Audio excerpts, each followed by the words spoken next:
Hey guys, so today in this video I want to talk about strength in the overhead position or stability in the overhead position, and also strength from the front rack to the overhead position, whether it be jerk, push press, strict press, whatever it may be. I want to help you out.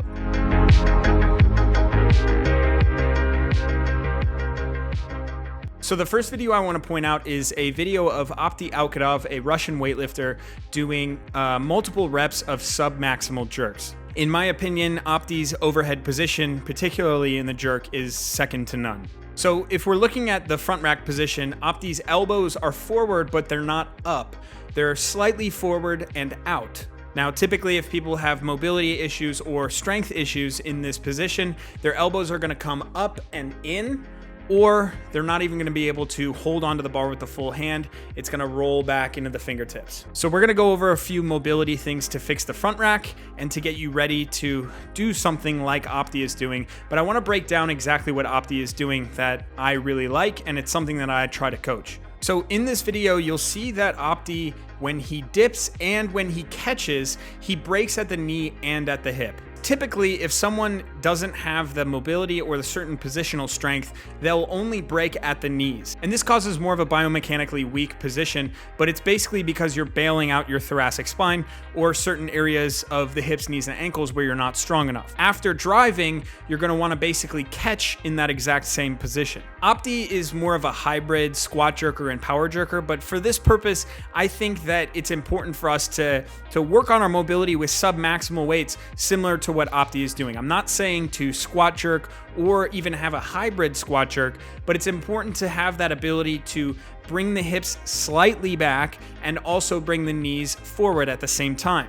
All of this happens during the dip with a relatively vertical chest. And then on the catch, Opti does a very good job of getting his head through the window. That's kind of typically what people call it. But basically, his head and neck position are very important to his success in this. See, when you break at the hips and break at the knees, your trunk will inclinate. It may only inclinate a very slight amount, but because we want to drive the bar vertically, biomechanically speaking, the bar placement is going to be lower down our back. And this is a similar concept to when you low bar squat. If you keep the bar high and you inclinate the chest too much, the moment arm is increased. So what do? You move the barbell down the back a little bit. Now, this is a way less extreme form of that, but essentially we're doing the same thing with the overhead position. You'll often see Chinese weightlifters and a decent amount of other weightlifters where their head is protruding forward quite a bit. Essentially, that bar is more located over their upper scap rather than right above the base of their skull or even closer towards the ear. And this is where we see internal rotation. Now, I don't want to go too far down the internal versus external rotation debate. I've already done that, but it's important to understand that deliberate external rotation is not the answer to getting someone to overhead squat properly. I also think that a lot of times the internal rotation cue is something that's not necessarily cued. It's something that's intended on with this head and neck position. So I don't like to cue either way. I just like the athlete to look a certain way when they're doing overhead stuff, whether it be jerks, snatches, or anything overhead. So the next thing I want to talk about is this video that I saw of Chinese children weightlifting. It seems as though when the Chinese or, certain schools are teaching children or beginners, they don't really care about the total volume lifted. They want the children or the beginners to acquire the skill. There's certain skills that the Chinese children have that beginners often don't have when they're starting weightlifting. And that is the ability to move sub-maximal loads with control from the shoulder position to overhead for multiple reps. And the key to this is going to be the eccentric loading, or just lowering of the barbell into the front rack. So if you'll notice, the children, they lower the barbell very slowly, they keep their elbows forward, and then they catch the barbell nice and soft. That's a skill in itself, and that's hard to do once you get near maximal weight. But I feel like people aren't doing enough of that with sub-maximal weight. So let's get into the actual training that I can guide you guys through. First, I like to do a direct warm-up for the upper body and the lower body. The first upper body warm-up that I like to do is just a simple dumbbell pullover. I have my legs raised here so I can keep my spine neutral, and I usually go for about 15 to 20 reps. The next thing I'll do is for rotator cuff health. Here I'm just doing a side-lying external rotation, again for 15 to 20 reps. After that, I try to get a little bit more specific to what I want to do in the session. So for that, I like to grab the lightest possible rubber band, wrap it around something that's about hip height, and then all I'm gonna do is try to pull the band into a proper front rack position.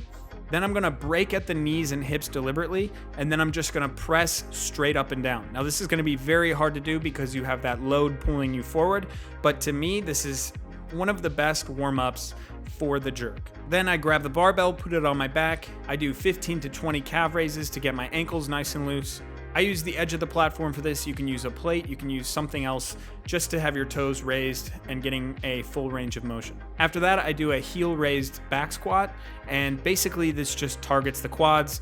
It gets my quads nice and warmed up so I can have power to push the barbell overhead. Finally, I do this modified barbell French press, and I like to strap in for this, but I also am very careful with this one because it does put a lot of strain on my elbows and shoulders, but to me, it really activates all of the areas that need to be active for shoulder stability. Then I'll start practicing the movement.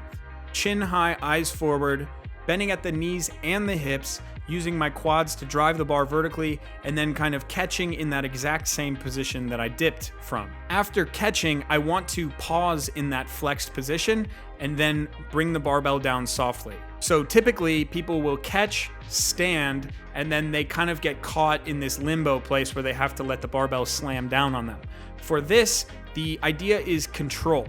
So if you can control that catch position, then you're in good shape. From here, I just worked towards a top 1+3 set, 1 power clean plus 3 push jerks or power jerks, whatever you want to call them, where I controlled the barbell.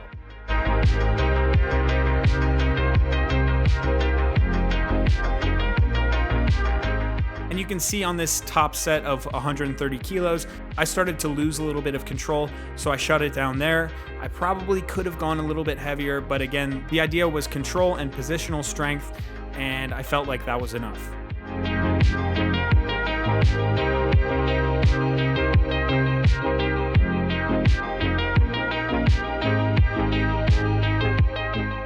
So that's all I got for you guys. Thank you so much for watching. Right now I have a program on my Patreon that has this exact movement, the Power Clean Plus Push Jerk. It's a 4-week program that has 2 loading weeks and then a deload week. And at the end of the deload week, you go for a maximal, I think, 3-rep snatch and 3-rep clean and jerk. Now, this is all high capacity work and it's very far out from competition. In fact, this is something that you should do from 12 to 8 weeks out from competition. For just $1, you can get that program.